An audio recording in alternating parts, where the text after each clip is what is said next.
in 2 minutes. Countdown has started.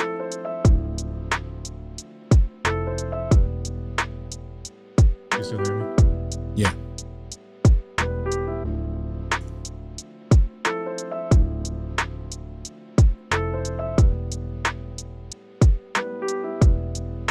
Minute and a half.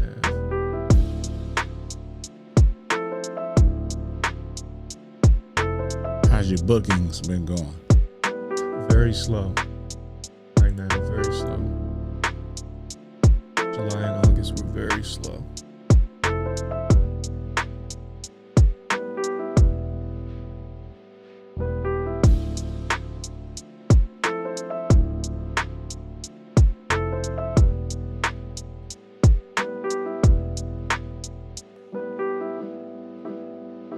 One minute.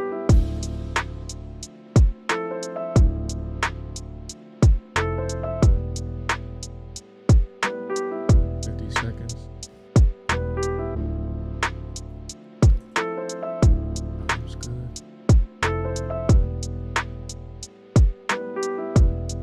40 seconds. Shit tastes like Kool-Aid, don't it? It's good, man. Dang, it's good. Yeah. 30 seconds.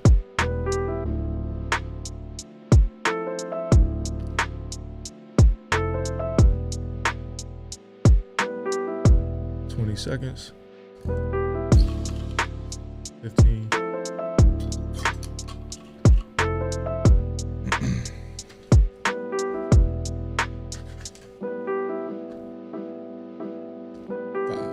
4, 3. And yes, sir, yes, ma'am, ladies and gentlemen, boys and girls, whether you have nappy hair, straight hair, cornrows, or curls, welcome to the Q&A show. Your two hosts for tonight, myself, Day, with Day by Day Network, Day by Day podcast, and then to the right of me, left of y'all on the screen, we are joined by the real QCB, host of Fox Sports Radio Charlotte, live with the QCB, which you can catch on Mondays and Fridays from 4 to 6 p.m. Eastern Standard Time. And how can they catch it, Mr. QCB? You catch me on FoxSportsRadioCharlotte.com. You click Listen Live, you get live with the QCB. Download that app at Fox Sports Radio Charlotte. You get live with the QCB. There we go. Or if you're in the Charlotte area, on 104.7 HD2, live with the QCB, man. Coming out your car, that thing crystal clear like Blanco Terramana. I like that. Also, you're a Blanco person or a Reposado? I like both. Okay, well, if you had to pick Blanco or Reposado? Reposado. Why so? It tastes better. Yeah. Yeah, tastes better. I think it's like a little flavor too. Yeah. I think there's a better feeling that comes behind Reposado too. Yeah. Plus, that's like the wave. Everyone's like on Don Julio right now. Are you on Don Julio? No. I like Don Johnson from Miami Vice. Don Julio, I've never heard of it. Don Cornelius from the Soul Train. There you go. But Don Julio. And rest in peace to Don. Oh, what? No, Don Imus. Was that Dom or Don? I'm not sure. Yeah. He said that comment about the Rutgers basketball team. Yeah.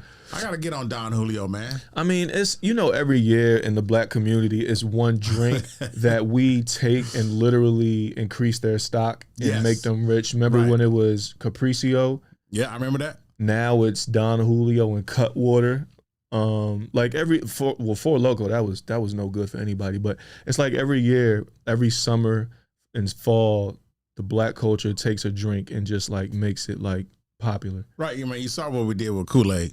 Yeah. We killed Kool-Aid. And that hasn't gone anywhere. No. So I don't think Don is going anywhere anytime neither. But anyway, nonetheless, football. We are officially 10 days away. 10 days away from the NFL starting, but only 3 days away from college. Well, college football already started. Week 0. No one counts that. That was goofy. But the Iowa State Kansas State game was very good. Stop it. It was good. I made some money off it on FanDuel as well. It was good. Everything. You said it was good or was good? That was a good ass game. What was it played at? Like Africa? Ireland. Come stop it, man. Come on, man. You got gotta pick and choose when you go. I know we hungry for football. I didn't watch no preseason except the Panthers first team in preseason, but and a couple of the Browns games, whatever. But man, no, man. Yeah. It's on this weekend. Yeah, Maybe man. the best open in college football in 30 years. Oh man, and I think you're right. But before we get to that, before we get to sports, I have a question to ask you. What's that? So I've been on Twitter, or X, formerly known as Twitter, lately. I call it Malcolm X, but go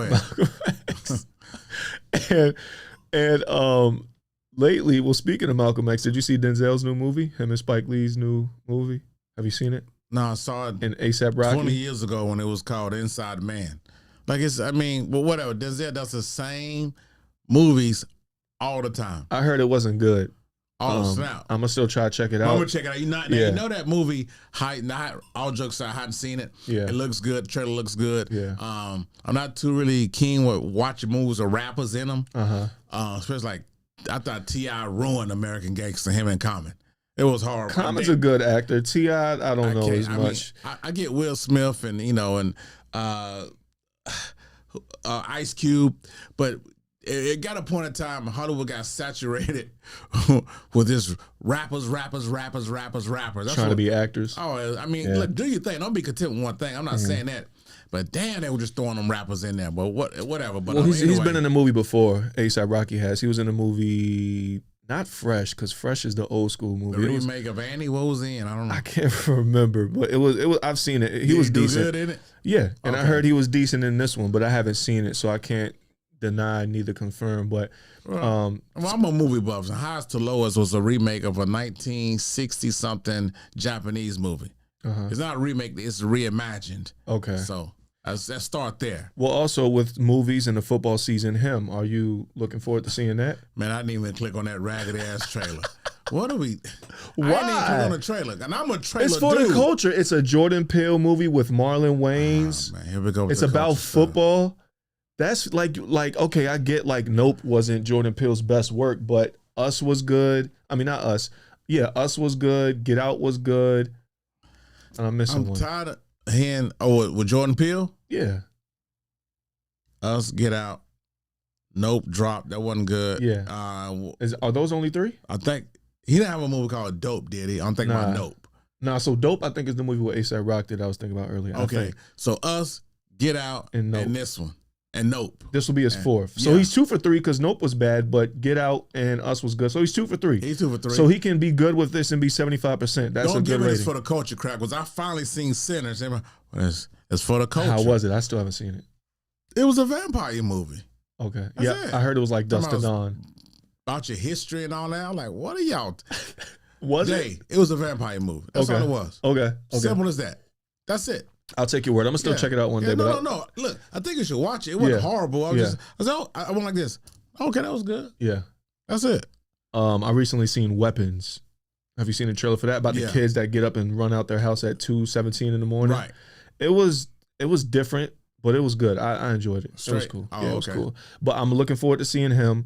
And speaking of movies, I was on X, Malcolm X, as you like to call it, formerly known as Twitter. Yep. And there was a debate stirred up. And I definitely want to get your input on this because you live to see the beginning to end of the person I'm about to talk about. So on Twitter, there was a post. They did a reimagined, if you would, a Freaky Friday with Lindsay Lohan and Jamie Lee Curtis. Yep. So Jamie Lee Curtis, I think it has something to do with some type of press run she was on or something like that. And she did like an interview and she had on a wardrobe that had the cleavage out a little bit. So people took that photo to Twitter and was like, dang, Jamie Lee Curtis is a for real. She official for real.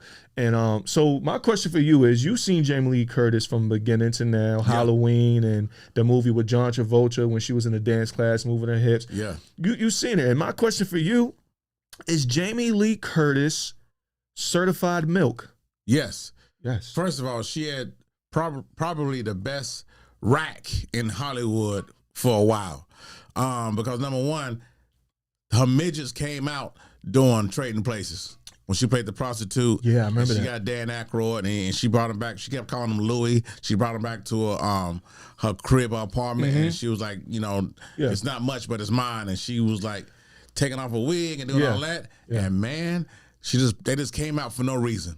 So it popped out for no reason. So you're saying she had the best rack in what, the 80s?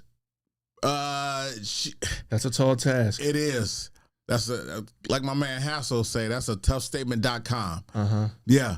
Okay. It was tough now. It was tough. She had some But yeah, and and then you saw fast forward to True Lies. You saw True Lies? Nah. Okay, it's a scene in True Lies when she's trying to seduce. It's like a dark room. Yeah. It's in front of. And she's there, Arnold Schwarzenegger. Yes. And she's dancing. So a lot of people connected that scene as well to the post. Oh, you damn right. They connected that. The was out there. Oh yeah. They didn't come out. Yeah. But the cleavage was to her neck. Okay. True Lies. I'm pulling it up on. Yeah, man. Yeah, I see it. Okay, she's decent. And then she was also in Halloween. Okay, so but I ain't showing on the Halloween. Yeah, but still, it was young Jamie Lee Curtis. Yeah. Okay, so you're hold on, R. Kelly. I'm not looking at the young Jamie Lee Curtis. I'm talking about when she's older. She was like 20 in that movie, 1920. Well, that excuse didn't work for R. Kelly, but to each his own. I'm saying I've been watching that movie since I was like 5. It came out in the 80s. I'm not saying now. I'm just saying in general. It's like me saying I'm drooling over Kelly Bundy right now, Married Children, when it came out when I was 12 years old. Oh, man. And also Christmas with the Cranks. Okay, she had a little bikini scene, and she was older, and she had a little 2-piece, and yeah. All right, so Jamie Lee, she what you said, milk, certified milk. So shout out to Alex Nixon for leaving a comment. He said she has endless bodies for sure. Kind of off topic, but all right. There you go. Thanks for leaving a comment, Big Al Alejandro. Okay, so Jamie Lee Curtis, certified milk. She got the vote from QCB. So my question, okay, so you can have that as your certified milk. Yeah. If you would have said no, I would have asked who would you put in that space for certified milk.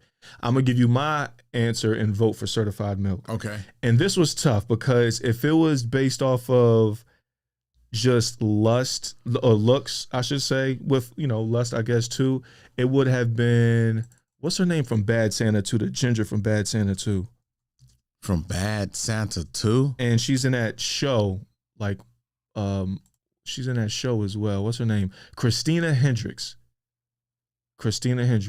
She's also in that show. What's that show called? Good Girls.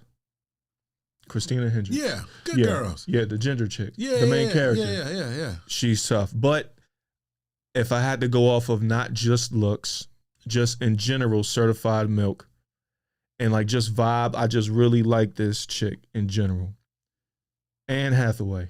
Yes. That's my answer for certified milk. I love Anne Hathaway. Anything she's in, she got the look. You talking about lust? She all the boxes. And they're filming The Devil Wears Prada too. Mm-hmm. They doing that right now. Oh, yeah? But yeah. And she hasn't aged. Like she's like no, she hadn't. She hasn't aged at all. Right. She still looks good. She still she got it going on.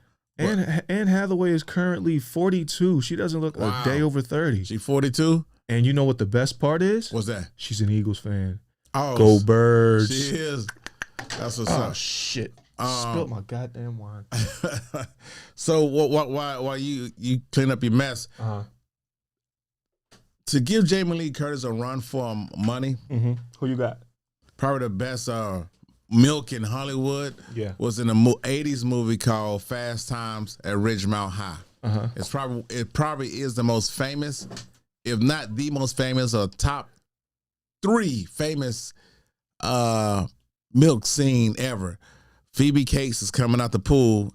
She's in a red bikini in a slow motion because my man Judge Reinhold, who played in Beverly Hills Cop 2 and Beverly Hills Cop 1, and he was a slim one. I don't know how familiar you are with she had a red bikini when I'm pulling it up now. I see. Oh man. That's nice. That's the best because he's daydreaming about her because he's watching and he's in the bathroom, Yeah. Okay, I got you. And he's watching the guy's eyes closed, and she comes out the pool slow motion. Yeah. And she said, "Brad, I'm ready for you, Brad." And then he wakes up. You do that on the regular, well, don't first you? Well, not since an hour ago, but she's walking slow and she undoes the front of the bra. Yeah. And man, they come out and they bounce it and water's bouncing off of them. Probably the best milk scene in Hollywood cinema history. So certified milk doesn't necessarily mean breast. It just means a white woman. Just so you know. I thought you said about milk was inside the breast. Nah, I'm just saying like certified milk means like she's a certified glass of milk, a certified like white chick. Like That doesn't necessarily. You horny bastard, you. Damn, that's dumb. That's dumb. You talking about What's milk? Milk is white. Milk is also in the woman's breast. But I mean, like, so I'm not that far off. You're not, but I mean, right? Like, come on, you're on X, you're on Twitter. Milk is just a nice white chick. You're taking it literal. Why wouldn't you just say white? If you're taking it literal, then I'm definitely Christina Hendricks. But why wouldn't you just say white? I don't know. It's just a term. There you go, that goofy ass slang. There you go. You keep trying to act like you a member of the Wu-Tang Clan with this goofy slang. I can't even get involved in the conversation. Yo, milk just means a nice white chick. But if you're saying milk, those are good answers. If I'm saying milk, I'm definitely going Christina Hendricks from Bad Santa too. All right, let's go. She is official. All right. Well, let's get into football. But before we do that, since I spilt my wine, which I won't even have in the first place if I didn't let you convince me to pour in a cup. Right. Let me grab a rag real quick. Give me 1 second.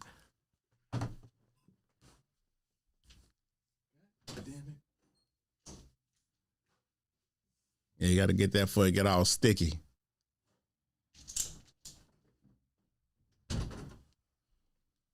What you say? You got to wipe that up before it get all sticky on you. Yeah, man. See, I'm not like you. You do what you do. You leave the keyboard sticky. You're a sick bastard. You're a sick bastard. You sick bastard. Yeah, man. Oh, man, that's funny.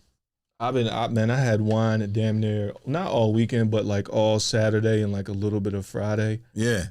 Like I was just wine and sangria. And I So still you act like one of the women from Sex and the City, like Carrie Bradshaw. Oh man, wine is way better than liquor. Like hard liquor. No, I can't go on that. It's smooth. Wine is good though. It's smooth, Yeah. man. And it's like you just tipsy. Like you can, you know what I'm saying? You can be smooth off it. Liquor, before you know it, you're slurring your words. You don't remember what you're trying to say. It can kind of, and you're like, how did I get here to where I can't even talk? That's the worst. When you don't even want to be there. Your intentions aren't even to be that lit, but you're lit. You say lit, right? No. All right, man. Well, let's get into it, man. Like we said, football is here, but we're going to start with college before we get to the NFL. Okay. This week 1 of college football, the lineup is insane. So I have a graphic up right now, and this honestly doesn't do it full justice. Right. So in this graphic, it shows Notre Dame versus Miami, number 6 versus number 10 Miami, number 1 versus number 3 Ohio State, number 9 versus number 4 Clemson. That's going to be insane. Number 8 Alabama versus unranked Florida State, and Syracuse versus number 24th ranked Tennessee Volunteers. Before we started, you made a comment about this week 1 of college football. Could you repeat that? Yeah, it may be the greatest opening in college football in 30 years. Wow. I mean, it's a long time because normally when, college football kickoff, it's always a Thursday nighter. Right. Right? Yeah. The weekend may have 1 or 2 games. Yeah, that's true. Big games, neutral sites, you know. But this weekend, yeah, bro, it's like 5 huge games. Back to back from Saturday to Sunday night. Right. Back to back. Right. And the small appetizer is North Carolina State taking on East Carolina. Okay, in-state. That's nice. What, you know what I'm saying? Especially for Carolinians. Right, but it's a small appetizer. Right. You know what I'm saying? Right. To what's coming up. Maybe the biggest opening college football weekend in 30 years. Yeah, I mean, but because the fact that at noon we have number 1 versus number 3, Texas versus Ohio State. And that's the noon kickoff. Noon, who just played in the playoffs, 5 months ago or whatever it was. I'm definitely on board with you. This is the most anticipated week 1 for me, even more so than when College Game Day was here in Charlotte. And that day was lit. Those were some good games. What was that, 2 years ago? Yeah, 2 years ago. Those were some really good games. And I was drunk from like 8 in the morning until like midnight that night. Like it was crazy. It just kept going. But I'm anticipating this more so than that day. Yeah. Like I'm going to be in the sports bar from 11:30 a.m. to midnight. And I only say midnight because I know the LSU game is at 6:30, so that'd be over like around 9:30. No, 7:30. 7:30? Yeah. So that'll be over like around, 10, 11 o'clock. But SMU, You know, that's my team. That's your squad. They don't start till about 9:30 p.m. Got to watch SMU. So I anticipate on being at Ink and Ivy, if that's where I end up going, from 11:30 a.m. till about midnight. God, man. FanDuel lock and loaded. I will take a break in the middle. You gonna take a seat cushion? Nah. They got couches in there? Yeah, they got couches in there. Right. They got lounge areas and stuff. I'll probably be standing a lot. I like standing during games anyway. That's my thing. But especially if I got money on the line, especially if FanDuel is locked in and it's a big moment. You can't sit down. Nah, man, it's going to be insane. But yeah, I'm with you. This is definitely one of the biggest week ones like ever. Yeah, it's gonna be off the chain, man. I can't wait. Yeah. So with that being said, we'll revisit these games. Well, first off, which game are you looking forward to most in week one of college football? Well, it's the Texas Ohio State game right at the gate because I keep hearing so much about Arch Manning. Just Arch. Yeah, something called Arch Manning. Yeah. And I'm not buying him right now. Okay. I'm not buying him because the 3 games he played in last year, he started in 2 of them.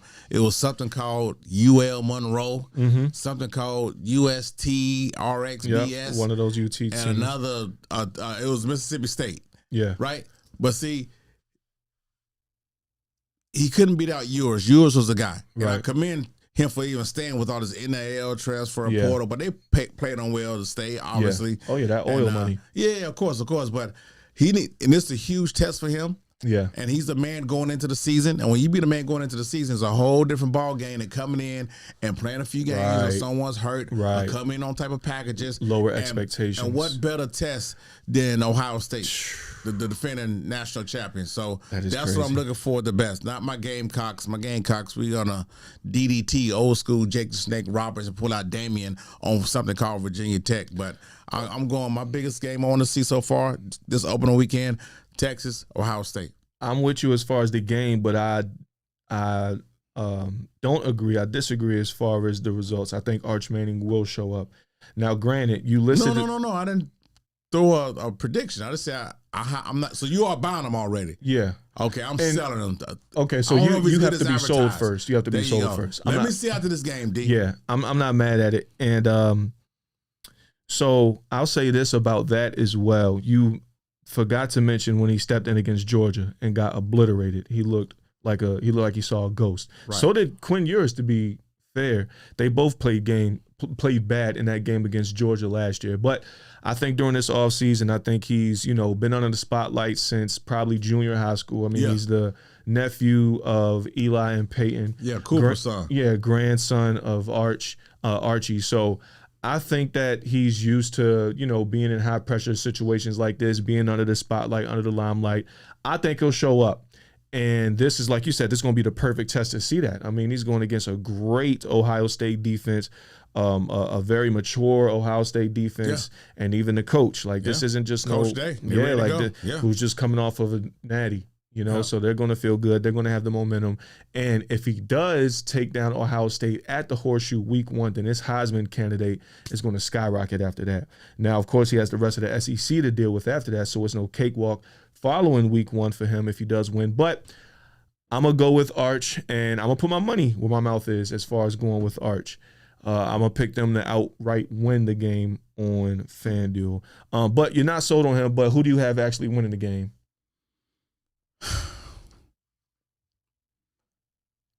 I want to say Texas. Mm-hmm.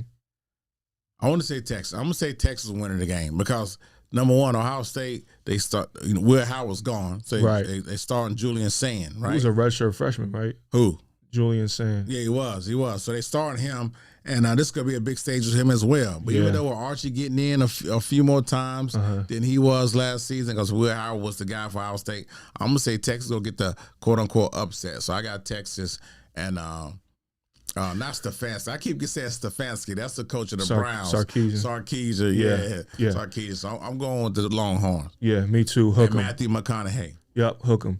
All right, there we go. Now, like we've been talking about with this week 1 anticipation of college football, let me ask you something, because I've been going to college football games at least one every year since I moved to Charlotte, and I realized how big college football is in the South. Yes. Being from Maryland, we don't really have college football like that. We're more so basketball.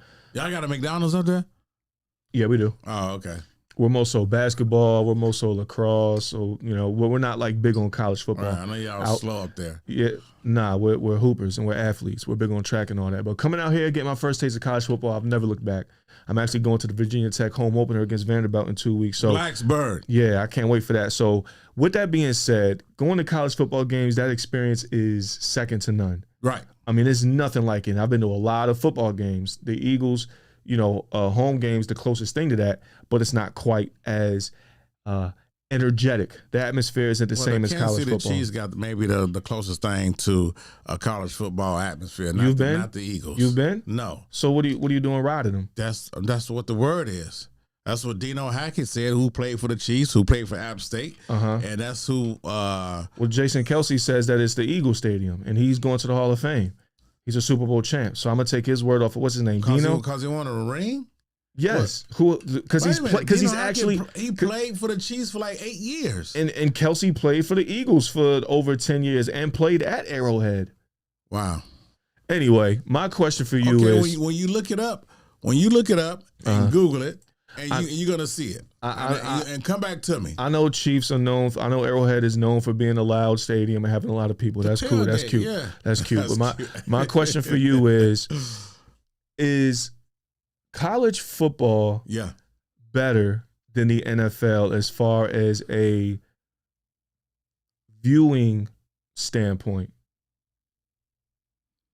From what? For spectators, the whole shebang. Everything involved, like just in general, just pre-game matchups, anticipation of games, actually being at games. Yeah.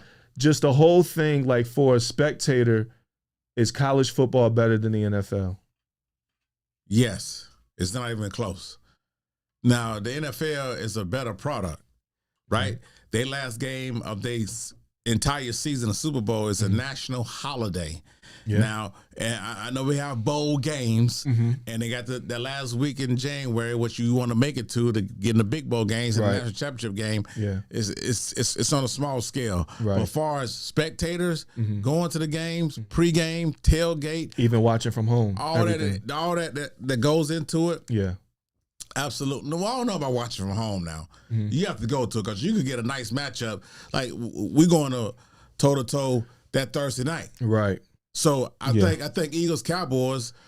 Just Eagles, overall, Cowboys, let's Texas, Ohio State. Yeah. Like, look at that. Yeah. Let's just say overall, just more exciting to watch, more exciting for a spectator, for a fan. College football. Yeah. Because you can score in the instant, and the scores be outrageous. Yeah. You can put up 35 points in 5 minutes. I'm being funny, but over-exaggerate. But nah, I got to go with college football right there because if you go to a tailgate, I like with the Clemson and LSU. And the game kicks off at 7:30. Oh man, you talking about all day, all weekend. Oh, it's gonna be nuts. So, and in a home game in Baton Rouge, you go to a home game in Blacksburg, and then what makes college football way better in the NFL for a spectator goes when you go in person is they open it like they what's the word I'm looking for?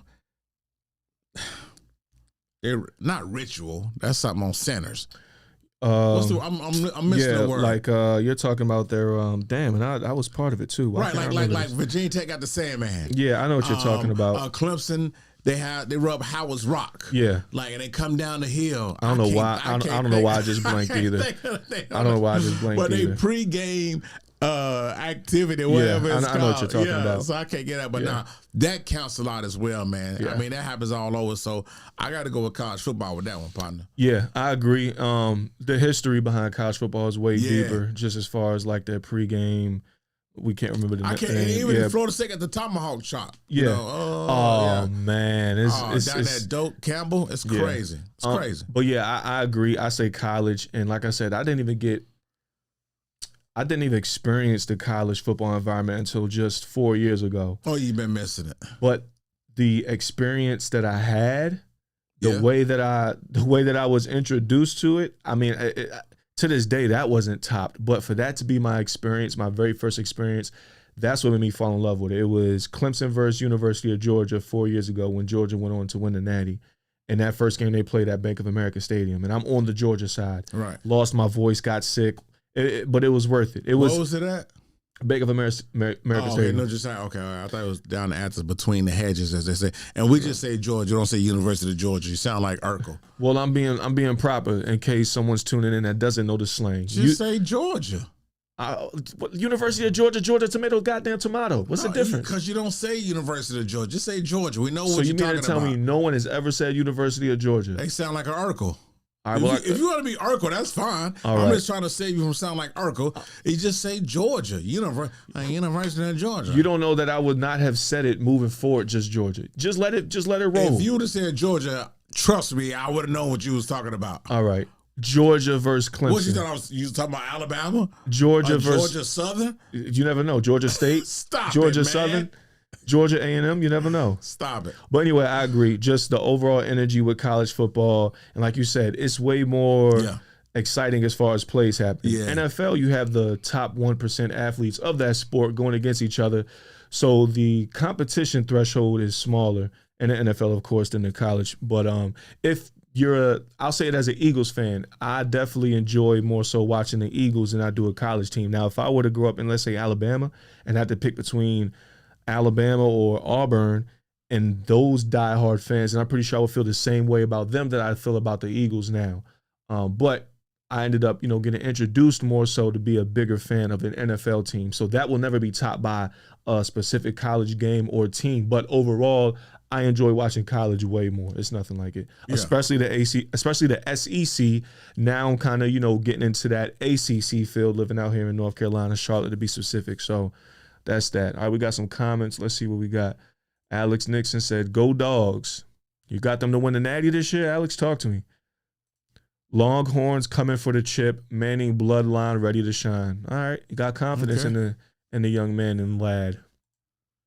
All right, so moving on to the NFL. More recently with your Dallas Cowboys, y'all have released a documentary. How about them? More recently with your Dallas Cowboys, y'all have released a documentary, America's Team, The Gambler, and the Cowboys. Wow. First off, have you checked out the documentary? I'm about 5 episodes in. We just got Deion Sanders. I'm taking my time. Once I finish the episode, I have to re-watch it. That's how much I'm enjoying it. So I'm thoroughly enjoying it. Because you're 73 years old, so how is it as someone that is watching a documentary but also lived through it as well? Now, during the time, you're 73, so you're probably like in your 50s. You might have been at the introduction stage of dementia. So do you remember like actually living through the moments? It's amazing. Okay, so you'll be able to it's able to re-jog your memory, huh? Goosebumps. Yeah. And let me tell you something.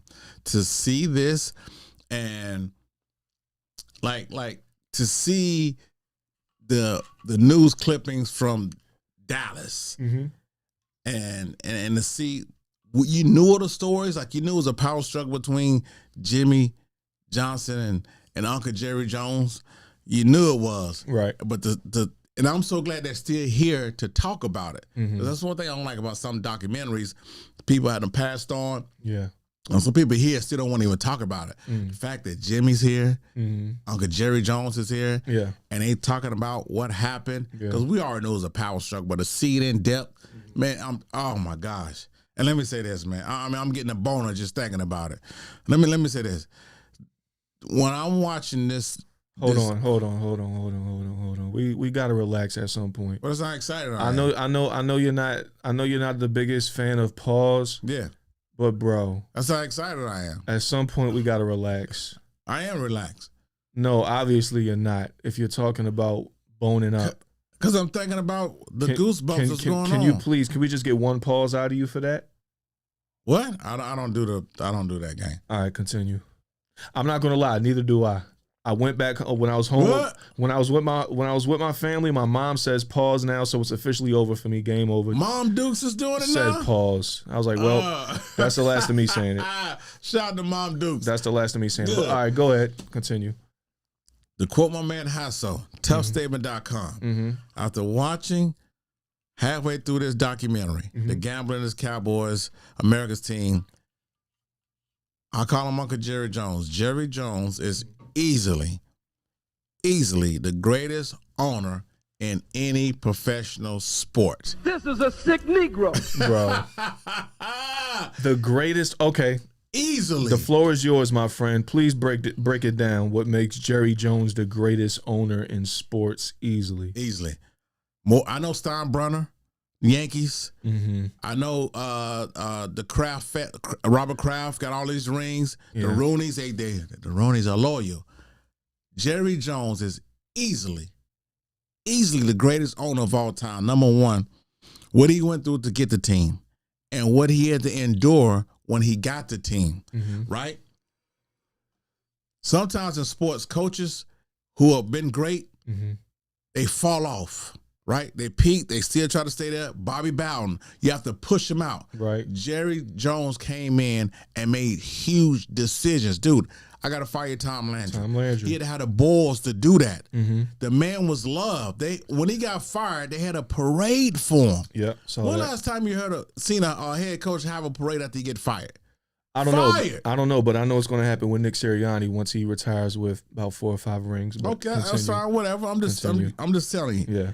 And the death threats he got from just buying a team and firing a coach. Death threats. Yeah. Country getting cussed out almost every day. He had to build a team from what happened in the 70s. He had to rebuild it. Right. First of all, I know he played football in Arkansas. I didn't know he won a national title at Arkansas with his teammate Jimmy Johnson. And roommate.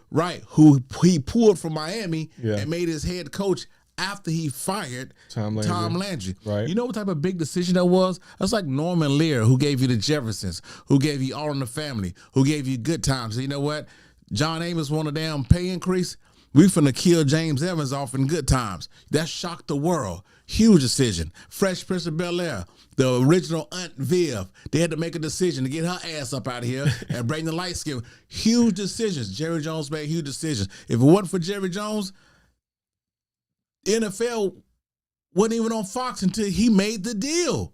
I'm thinking it was just a situation where it was a contract. Hey, it's on CBS. It's finna be on Fox now. No, Jerry Jones did that.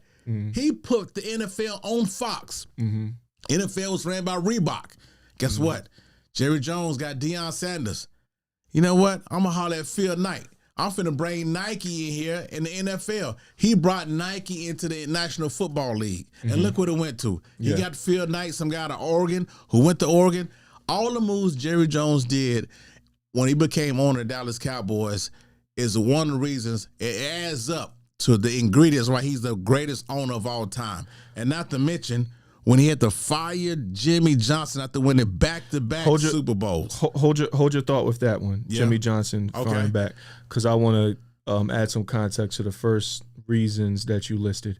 I don't think the firing of Tom Landry and hiring Jimmy Johnson is as big and as shocking of a decision as you're making it out to be. It was. Now, the marketing part, yes, I agree. He's a great marketer. He even said like that was like his thing that he picked up from his dad. I get that. I saw that part. Okay, kudos. I mean, obviously, he's like they're the richest team in sports. Obviously, Jerry Jones is a great marketer. Jimmy Johnson, even recently after the documentary came out, said Jerry Jones is one of the greatest marketers of all time. You notice he didn't say he's one of the greatest owners of all time.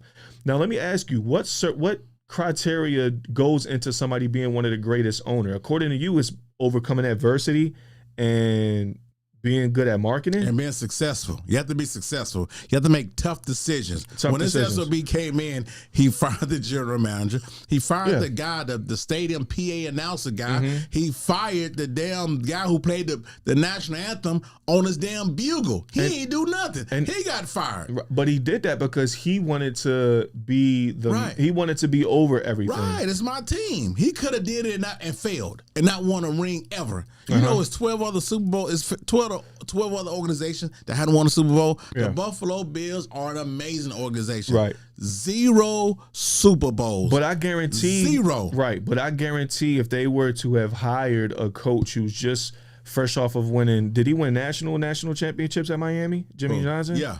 So I'm pretty sure that their chances to win a Super Bowl is increased if they hire a coach that's won multiple championships at the college level. I said their odds of winning a Super Bowl increases, does it not? As opposed to just hiring a regular Joe Schmo. No. I'm gonna tell you why. I'm gonna tell you why it's no, because he has 0 coaching experience in the NFL. 0. Zero. Yeah. We've seen great coaches go from college to NFL and fail. Right. I'm not talking about Matt Rule. I'm talking about Saban went there, got his ass kicked for the Dolphins, came back. I'm talking about Steve Spurrier. Urban Meyer as well. Steve Spurrier was the man in Florida, the visor. Right. Came to Washington, got his ass whooped, and went back. All right? Yeah. And then with Urban Meyer went to Jacksonville, was a mess. Got his ass kicked at the league. I think it was there a year. Didn't even. I don't know if he even finished the season. Okay, that's what I'm trying to tell you, man. But what about Pete Carroll, who went from USC to the league? Oh, it's a small sample size. Won a national. I mean, won a Super Bowl and went to another one. Would have won if he had not chose to throw the ball. Pete Carroll, that's one. Right, and then Jimmy Johnson too. Jimmy Johnson, Harbaugh, who didn't win but went to the Super Bowl just a few years after being removed. We can't count him. You got to win it. That's two different conversations. Okay, but in general, but all I'm saying is in general, you know a recipe that it takes to win at the big stage. Now, it's up to that coach to make it transfer from college to the NFL, yes, but I'm saying you have a better chance of hiring someone who knows what it takes to win as opposed to someone who doesn't. Well, Jimmy Johnson was obviously a great coach because he had the mindset. He had the mindset to win. He could have got a coach. I was already in the NFL. And someone coaching staff. He could have got another coach from the league. But why wouldn't he give someone who just won multiple national championships and is a good friend of his? That only makes sense. All I'm saying, and then Tom Landry was stinking it up. So it's not like that he came into the picture, Tom Landry was winning and he fired him. Tom Landry was winning. Dallas didn't want to let go of the pass, so he made them let go of the pass and he hired a coach that was his friend. That's hard to do. I take huge balls. I don't think it. I mean, yes, at some point that had to happen, is what I'm saying. Why the other owner didn't do it? Because he was probably good friends with Landry and probably didn't want to disappoint the Dallas community. Well, he came in there and said, you know what? I ain't trying to disrespect y'all, but his old ass got to go. Yeah. Y'all ever seen the movie Old Yeller? You saw the end of Old Yeller? Somebody got to go back there. Burr. I'm sorry, Tim. He got to cry. His ass got to go. He got to go. But my thing is that it made sense for Jerry Jones to do that. It's not like it didn't make sense. All of that made sense for him to do. It could have. Right. It could have not worked. Of course, anything could not work. Right. Well, it worked. He gambled and it worked. But it wasn't working when they kept Tom Landry. So he has to try to implement something new to see if that works. It wasn't working with Landry. He could have kept Landry and then build around Landry. He could have kept Landry, but like you said, him and Jim, that is amazing that with college football, first of all, the fact that Arkansas won a national title in 1964-65 and them two was on the squad. And then I become an owner. You down there kicking ass in college football. Right. Davon, I'm going to have you come and coach the Cowboy. And then you come and coach. Yeah. Then you get your receiver and come up there. Right. Look how all that came together, man. All that came together. Yeah, that's dope. I just don't think that's the greatest thing ever since sliced bread. And then you understand the impact of Fox, NFL on Fox. Fox just had Mary Richards. So you weren't even damn born. Nope. You wasn't even born. Nope. You wasn't even born. Nope. They had Married Children. They had 21 Jump Street and The Simpsons. They didn't have football. Jerry said, I'm finna deal with Rupert Murdoch. I'm giving you a little Jerry Jones one-on-one over here. That's good stuff. Excuse me. And we're gonna do this without the NFL, like just going behind their back. We're gonna do it and present it. He put the NFL on Fox, and then they hired Howie Long, Terry Bradshaw, and they hired the old coach who just coached the Cowboys, Jimmy Johnson. Right. And they was making jokes. Jim, are you going to be, throwing jobs at him? I mean, all that went together, man. Yeah. And then with the Nike situation, they announced a Nike deal. I think it was Monday night when they played the Giants. You seen it. Jimmy, if you got that yet. I didn't get to that episode yet. I'm at episode 4. Jimmy and Phil Knight are walking across the football field with Nike swooshes on their things and announced to the world that they're a partnership with Nike now, the NFL. NFL didn't even know about it. Hey, I'll say this. All that's risk taking, man. He's innovative. You got to. A lot of people say this. Dang, man. I know I say about the Cowboys and Jimmy Jones, but I got to give it to him, man. Jerry Jones. I'm hearing a lot of that now. Okay. I'm like, what the hell took you morons so long? Well, I think what took them so long is the fact that he's a great marketer, but if you're talking about owner and you're talking about big decisions, I think the bad decisions outweigh some of the good. And I'm talking about personnel decisions. I'm not talking about marketing. Marketing, Brandon, I'll give it to you. I'm learning a lot about him from this documentary. He's top of the top. But if you're talking about personnel decisions, which he he has ran since he became the owner. He's the owner / GM. So he's over personnel decisions, whether that's players and or coaches. I think some of the bad decisions that he's made as far as personnel outweigh more so good decisions that he's made for personnel. Firing Jimmy Johnson, like you said, which I want you to break down why he did. A lot of these contract disputes, whether it was Emmitt Smith, overpaying certain players like that. And then, of course, the creme de la creme, what he's going through now with Micah. I think the personnel decisions, the bad personnel decisions, outweighing the good personnel decisions, that clouds over the fact that he's a good marketer. Marketing and branding, he's top of the class. I'll give it to you. But if we're talking about personnel, since he's a GM as well, that's his moniker. I mean, that's his title. He's a GM. So he's over player and coaching personnel. That hasn't been his strongest suit. And instead of him delegating that to someone who can probably do a better job, like getting him a Howie Roseman, go Birds, he decides to do it himself. And that's not his strongest take, which overlooks and clouds everything else that he's done. That's why I think people, marketing, everyone, come on, Jerry's World, like he's great as far as that. But when it comes to player and coaching personnel, he has not been so great. Of course he has. Please, who hired Jimmy Johnson? He did. Who fired Jimmy Johnson? He did. Okay. Who brought in Barry Switzer? Who won a Super Bowl from Jimmy Johnson's leftovers? You can spice it up how you want to. He hired him. Okay, and then what else after that? Okay, after Barry Switzer, what has his coaching hiring resume been like? It hasn't been good. Exactly. And I said not all hasn't been good. I mean, he brought in Bill Parcells, and we had the. Here's the thing about you guys who are just you can't take off your fandom. Your fandom. You just fans. You can't take off your fandoms. Because y'all go to you hadn't won Super Bowls in 29 years. Like I keep saying, 17 of those years we wasn't supposed to win. We wasn't contenders, but for some reason y'all keep saying it. You weren't even alive in '88. But that's such a cop out. It's not a cop out. That is such a cop out. Can we build a team? Who counts the years that they weren't supposed to win? We have to, because you idiots keep lumping them all together. It's there, but like, come on, like that's such a cop out. That's like, okay, with the year you guys keep lumping them all in. You can't lump them all in when you wasn't. But every team goes through that. Q, y'all, every single team goes through that. What are you talking about? Because you keep throwing it on us. But every team. That's what we try to tell y'all, but y'all keep saying it. But why are you trying to say don't count something against us that is counted against every single team in the league? Everybody don't say it. Y'all say it against us. You see this helmet right here? This dope ass helmet, the best helmet in sports. Y'all said it against us all the time. And I'm just saying, to rebuttal, we wasn't contenders all the time. Can we not rebuild? That is literally every single team, Q. So why keep saying this is such a weak take? It's not a weak take. Okay, because a weak comment is what y'all keep saying that to us. I don't bring it up. Y'all have said to us. You just said it about a few minutes ago. But Q, that's the name of the game. Nah, but you don't have to follow everybody. No, Stop being a follower. No, that's not what I mean. The name of the game is to try to put pieces in place to win a Super Bowl. I know. Okay, if you have a year to where, okay, it may not be this one, but we're building to get to it. Oh, no. That's part of the game. No, sometimes it's 8, 9, 10 years long. Look how long. Then that goes down to bad player personnel for that team. Like the Browns. Okay, boom, perfect example. Right. They sabotage every single year. That's on them. I want to say the word sabotage. I'm just going to. Well, they shoot themselves in the foot. They're a terrible organization, right. But that's ownership fault. Right. Okay, but that doesn't mean that, okay, just because the ownership is bad, we're going to give y'all a cop out for these past 50 years. Reality. It's reality. But what I'm saying is, if every team goes through that, why are you even mentioning? Like, who mentions that? Because when people say you guys hadn't won one in 29 years, you sound like a bunch of morons. Y'all haven't. But we wasn't picked to win. We ain't had the talent to win it that long. That's what I'm saying. You keep lumping out of years can we rebuild? So do y'all have to be like top 5 in the league to win? Is that what you're saying? No, you have to have the talent to win. You have to have the talent personnel to be a contender. All of our years since 1995, we wasn't contenders.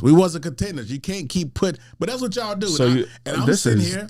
Go ahead. No, I've always rebutted like that. I said, well, guys, I hear what you're saying, but you sound like an idiot. We didn't have the talent all them years. I get the Romo years we fell on our face, the Dak years we fell on our face, but we ain't had no coach. Aikman left, Emmett left, Dion left, Irvin left. We got something called Dave Campo and like we didn't have the talent to win it, but y'all don't lump all that together and sound like morons. My thing is, don't you realize that literally every single team can say the same thing? The Niners can say they should. They don't, because that's weak. It's not weak. That is weak. That's a cop out. No, it's not. No, that's a cop out. So if that's weak for me saying it, what is it? What did you call the people who said it to me? Say what to you? You guys ain't won one in 29 years. Get one in 29 years. That's not weak. Okay, you know what? Let's play your game. Okay. No. Stop. No, I'm not playing the game. Go That's ahead. not weak. For what? If you saying what I'm saying is weak as a rebuttal when people say, well, you guys had won one in 29 years. And I say, well, dude, we ain't had the talent to win it like that in all them years. You lumping our rebuild years together with the years where we did fall on. I'm telling you, we fell on our face. I'm telling you, stuff happens. Yeah. The fumble snap, Romo, but what the Dez Bryant the catch, whatever in Green Bay. I get those years, but I'm saying when we was rebuilding, you can't lump that and then use it as like throw it in my face. You guys are bums. You ain't want to. Then I let you get it out. I say, well, dude, we ain't had the talent to win it. We ain't get had the talent to win it. No, so why would you even use that as a?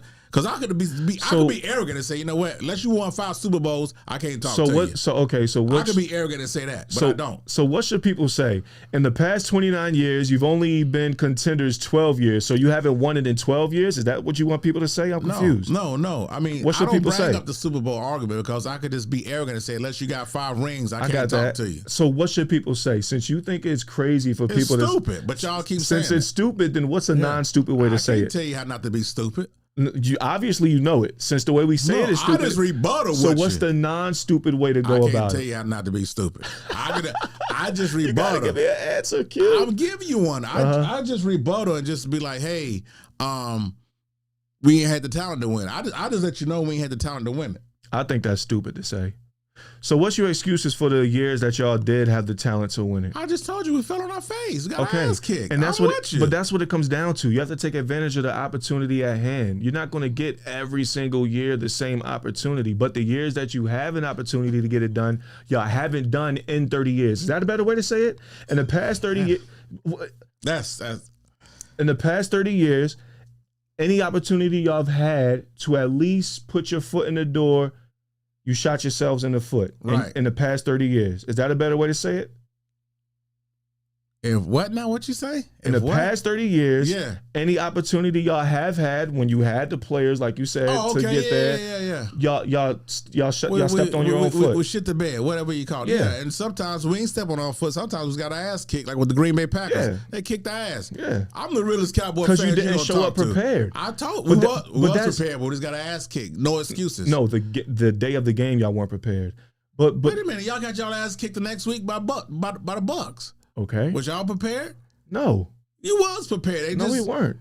Come on, man. Don't put on your coach that you wasn't prepared. We weren't prepared. They out-prepared us, obviously. They out-coached us. I'm just saying, and people say that. So Jerry definitely it's hard winning the Super Bowl. It's extremely hard to win a Super Bowl. Mm-hmm. Okay? We know we ain't won one, and you idiots keep reminding us, and I just keep saying, dude, the San Francisco 49ers Super Bowl winning drought is longer than ours. Then y'all will say, well, they been to some. Now you move the goal. Now you move the goalpost. I don't say that. And I say, you know what? But why do you say that about? I'm sorry, I'm gonna let you. But why do you say that about the Niners if you just said that it's stupid for us to say it to you? Then why do you say it about the Niners then? No, because it's different levels of the conversation. Because when they just go straight to Super Bowl wins, y'all ain't won one in so long. And I said, guys, the Niners drought longer than ours. It's a year longer than ours. Then when they say, well, why you guys ain't won one? Then I break it down. I said, well, we ain't had the time to win it all them years. And I break it down. It's real simple. It's simple. I hear you. It's simple to say technically, but that's just such a weak take to me, bro. Hey, man, I'm not just letting nobody pounce on me and say, you guys ain't won it in 20-something years when it's different levels of the conversation that I break down. And everybody don't talk sports like me, and I get it. As an Eagles fan, we've had to hear it since, when was the first Super Bowl? In the 60s? Joe Namath, was that in the 60s? Let's just call it that. Joe Namath.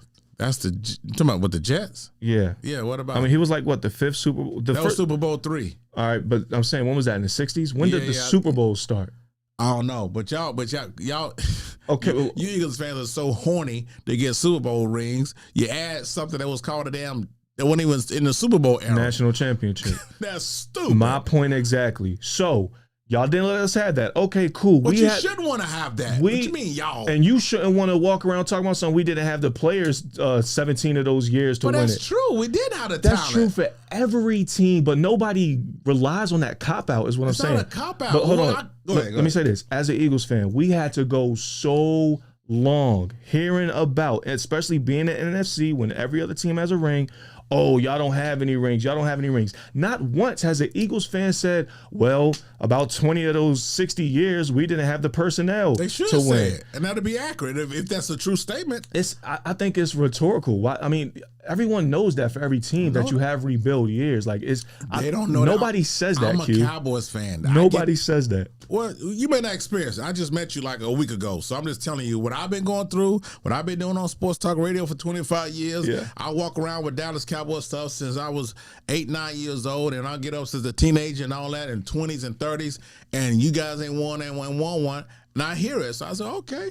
Well, if you gonna come at me and just say, because I don't talk Super Bowls, I don't do it. Like I said, I could just get arrogant and say we got 5. I can't talk to you if you ain't got 5, and the conversation won't even be. It'll be over. Mm-hmm. I just talk to 49ers fans, Eagles. I mean, 49. Oh, y'all ain't got 5. Yeah, right? you talk to Eagles, 49ers fans, Patriots, Steelers, and Steelers. That's it. That's all who I could talk to. But I don't do that. I'm not just finna keep. I've been stopped doing that. Got you. But go ahead, continue about Jerry Jones, your uncle. Well, yeah, my Uncle Jerry Jones. I mean, what he was able to do, far as owner, GM, because what he did, it worked. Mm-hmm. It worked 3 times. Yeah. A lot of owners can't say that. A lot of owners would love to have 3 Vince Lombardi trophies, aka big diamonds in their office. They would love to have 3. Some of them love to have 1.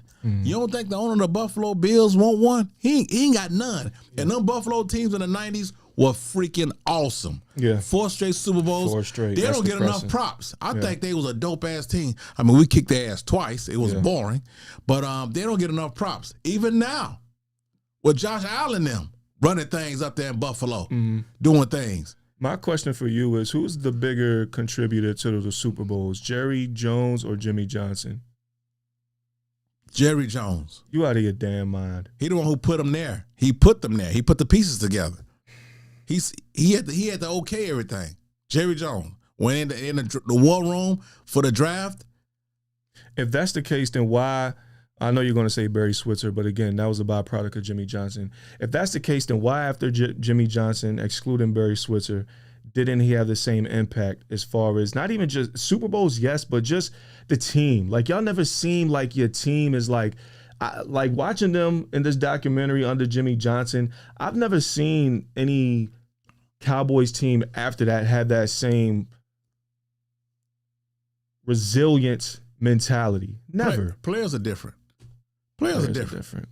And this is what it is. Some players come in, they arrogant, don't want it as much as they did. Irvin was kicking ass, man. They was going hard in practice. Some players are different, man. Players are different. That's just what it is. But Jimmy was bringing it up. Coming in on camp overweight. Like, players are different, man. Everybody got that dog in them like that. The thing is that what you mean, no? I just gave you the damn answer. Jimmy established that mentality on that team. I know, but you saying and his players picked up after it. He had the power of that team, which I want you to tell me why he ended up firing Jimmy, because I didn't make it that far. But if I had to guess, I would say that Jerry didn't like the amount of power that Jimmy had on that team, which is why he let him go. Since then, there hasn't been a coach that has been able to establish that much power. Jerry Jones kind of wants like a coach that goes his way, if you would. So that's why I say I think Jimmy Jones had the bigger impact, because he established that mentality. Jimmy Johnson, these damn JJs. Jimmy Jones is a horrible rapper. Jimmy Johnson had that. He established that mentality on that team, that grit on that team.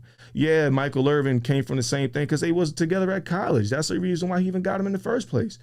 And Jimmy Johnson vouched for picking up Michael Irvin. Well, if it was just Jerry had complete, to okay it, though. yeah, but it wasn't up to Jerry. He had to okay. It was up to Jerry. I'm saying to do it from the beginning. He picked Jimmy. Of course, he's gonna be like, get who you got to get. Okay. But I think Jimmy Johnson had a bigger impact on that mentality of the Cowboys teams in the 90s. Because watching this documentary, I have yet to see that type of y'all were at practice playing whack-a-mole, dude. Y'all were riding horses at practice, bro. Coaches running sprints and laughing while doing it. You really think Jimmy Johnson would have okayed that? Would have been cool with that? Coach different. He told the guy to get off the field because he had asthma. Obviously. You see that part? Yeah, I did. Yeah. I personally like that type of coach. I like an old school grit coach. You go in. We won with both coaches. We won one who didn't dog cuss everybody. We won one who did dog cuss everybody. Yeah, that's because after a damn loss, he didn't let them eat on the plane. You play football. Yeah, y'all can't eat like coming home.